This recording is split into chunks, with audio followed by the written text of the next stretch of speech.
সরকার যখনই চায় তখনই নির্বাচনের নিরাপত্তা নিশ্চিতে সর্বাত্মক প্রস্তুতি আইনশৃঙ্খলা রক্ষাকারী বাহিনীর আছে বলে জানিয়েছেন স্বরাষ্ট্র উপদেষ্টা অবসরপ্রাপ্ত lieutenant general Jahangir Alam Chowdhury.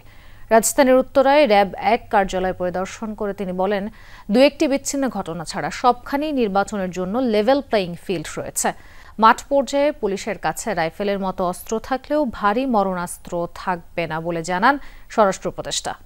Insect repellent master batch যুক্ত আরএফএল ওয়ার্ড্রোব কাপড় যত্নে রাখার নাম্বার 1 সলিউশন। আগামী ফেব্রুয়ারিতে দেশে জাতীয় নির্বাচন হতে পারে বলে জানিয়েছেন প্রধান উপদেষ্টা ডক্টর মোহাম্মদ ইউনূস। তার এই ঘোষণায় এখন রাজনৈতিক দলগুলোর মধ্যে নির্বাচনমুখী প্রবণতা দেখা দিয়েছে। বিশেষ করে ঈদে নিজ নিজ এলাকায় ঘুরে বেরিয়েছেন নেতারা। 5 আগস্ট পরবর্তী বাংলাদেশে আইনশৃঙ্খলা পরিস্থিতি রক্ষায় কতটুকু প্রস্তুত বাহিনীগুলো? র্যাব-1 এর কার্যালয় পরিদর্শন শেষে এমন প্রশ্নের জবাব দেন স্বরাষ্ট্র উপদেষ্টা জাহাঙ্গীর আলম চৌধুরী। বলেন, র্যাব নিয়ে কোনো বিতর্ক নেই।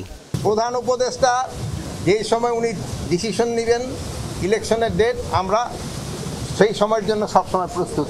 ইলেকশন যেই সময় হবে ওই সময়ের জন্য যেই ধরনের প্রস্তুতি দরকার হবে আমরা ওই ধরনের প্রস্তুতি। স্বরাষ্ট্র উপদেষ্টা বলছেন, এখন পর্যন্ত দেশে যে রাজনৈতিক পরিবেশ বিরাজ করছে তাতে লেভেল প্লেইং ফিল্ড ঠিক রয়েছে। দু-একটি বিচ্ছিন্ন ঘটনা এক্ষেত্রে প্রভাব ফেলবে না বলেও মনে করেন তিনি।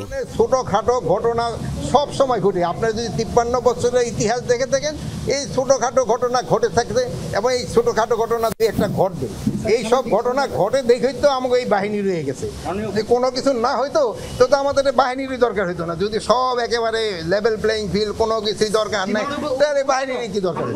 এর আগে এপিবিএন কার্যালয় পরিদর্শন করে তিনি বলেন, কেবলমাত্র এই ধরনের বিষয়ে তো ইউনিটের কাছেই থাকবে ভারী অস্ত্র। মারণাস্ত্র বলতে হলে ওটা বুঝাইছি, বড় ধরনের অস্ত্র থাকবে না, তার কাছে তো রাইফেল থাকবেই। রাব্বি সিদ্দিকী, যমুনা নিউজ, ঢাকা।